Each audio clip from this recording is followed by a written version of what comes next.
Hi and welcome to another Discover Double Bass video lesson. I'm really glad that you've taken the time to watch this, and I hope you enjoyed the performance that you just heard.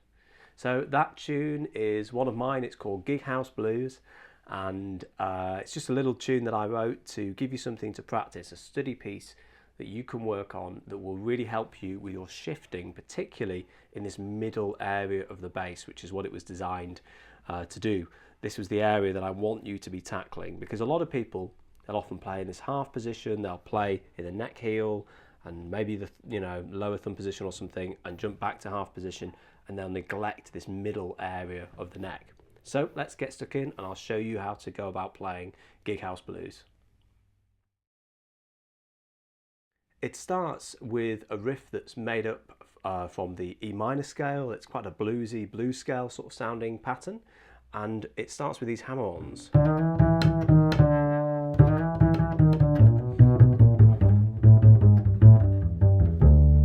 Okay, now let's have a look at exactly what that is. It starts on the D, so hammering on D, D sharp, E, and then you repeat the note E. So you hammer on the first three, and then you play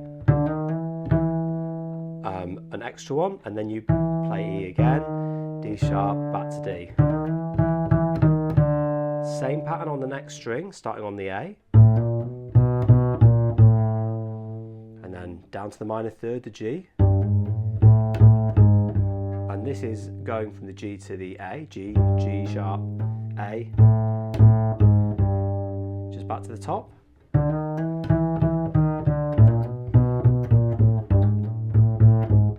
This pattern,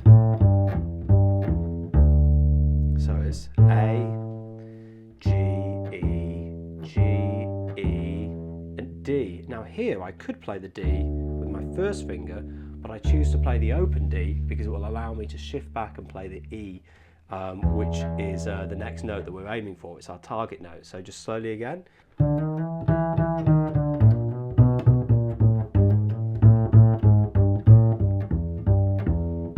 I'd like you to sort of reference whether your tuning is correct with all these tuning anchors. You've got the harmonics above the E and the A, and the G and the D, and also the open strings. There's plenty of places that you can reference your tuning.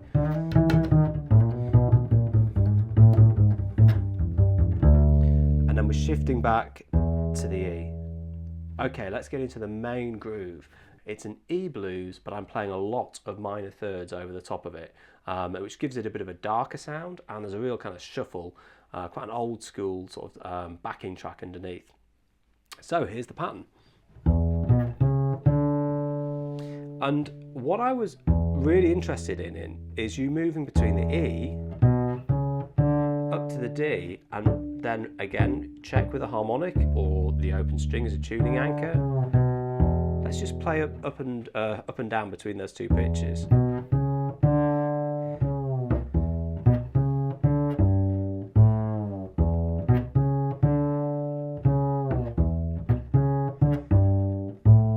And if I want to reference, good, great, that's fine. I'll talk you through the notes: E, B, E, B, C sharp, D, C sharp, and then the same again, in the sense that it's E, B, C sharp, D, and then G, A. Slowly, E, B, C sharp, D, C sharp. The repeated pattern is E, B, C sharp, but now it changes D, G, A. It's hard to say these things at the same time as play them. Let's get that happening nice and slowly so you can hear it. And I'm often putting in a little ghost note, which is actually on the D string just before the E.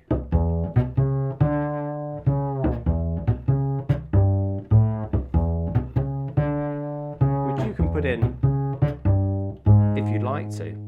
Now, so it plays this pattern. Let's play it through. And the second time, G, G sharp, okay? And now we're moving up to the A chord, the A dominant 7 chord. So it's the same pattern starting on an A. So here A, E, F sharp, G. And you can reference the G of course against the G harmonic.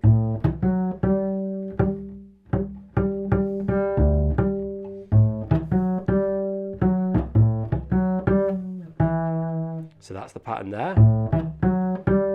F sharp, G, F sharp, A, E, F sharp, G, F sharp, E, and then back to the riff again, which we play through. And we stop at this point. We play chromatically down to the B, which is the 5 chord.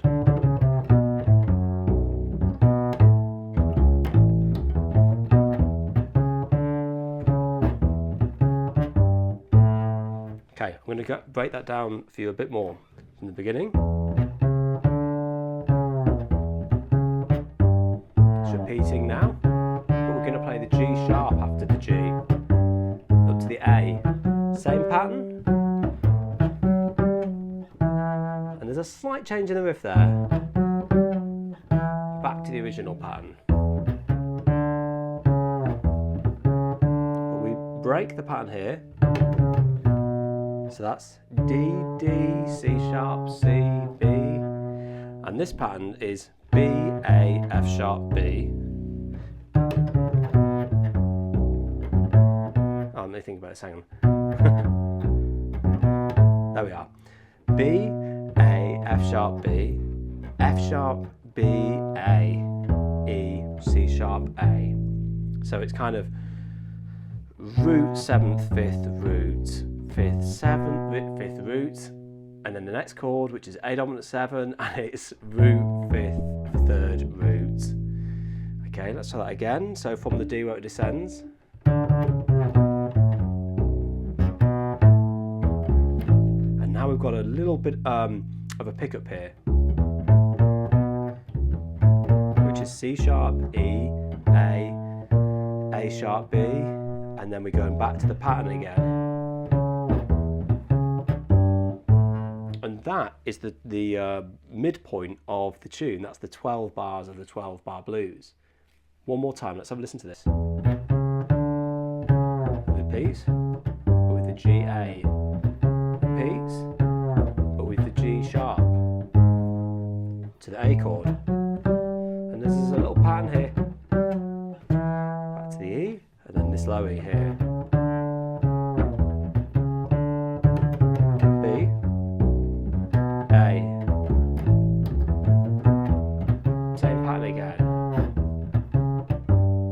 Repeats.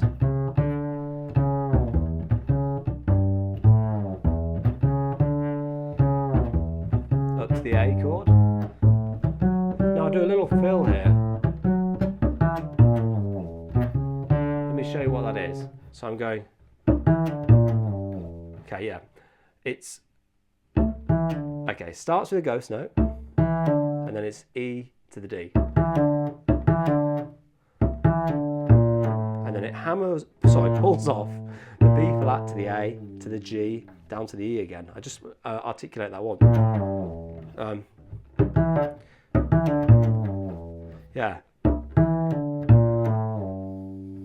Bit out of tune there. So it's hard to get that shift, so you want to practice that. And especially if you can keep that going all the way down to the E, then you'll know you'll be doing it right. It's a nice little line there. So just from the A chord, fill coming up, down to the bottom again. Let me do that one more time. For the A chord, back into it. Now, the good thing about this composition, there's loads of repetition. And we're about to reach the end of 12 bars again, and now it plays the intro riff one more time for you, so you already know this.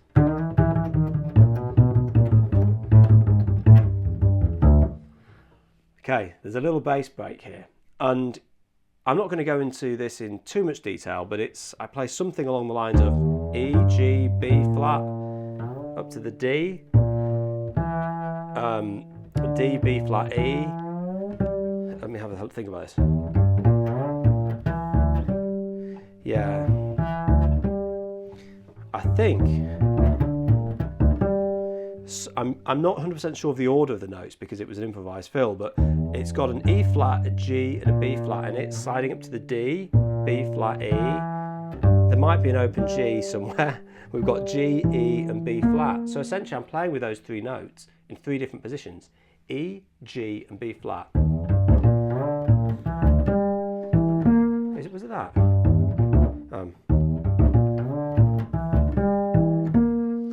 Anyway, it's something to do with those three notes, so you can improvise and play around with that that pattern. It's nice repeating the same three notes in different registers across the bass. And finally, I'm moving up chromatically in fourths, so I'm playing a D and an A, and then I'm moving a semitone higher, and at the top we've now got an E and a B at the bottom, so it's quite hard to play those fourths chromatically. And just to finish off, I played the two harmonics, the G and the D harmonic at the same time, which is the third and seventh of the E minor chord, and then an E at the bottom. It's hard work note bashing through a piece like this. It's got a few corners, but I'd encourage you to kind of watch this a few times and you'll see that there's a lot of repetition. It would be great if you wrote this out, even if you were using some kind of tablature or just literally writing the letter names of the notes and then working through it in sections and trying to spot the common parts. And you know, if you can't play that a fill that's similar to the end, the one we do at the end, just play something else, sort of blues scale-ish, you know.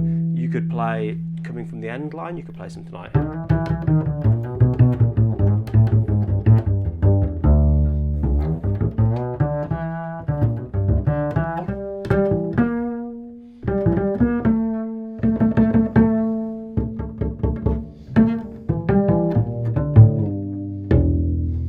I'm just basically messing around with blues scale, E minor blues scale.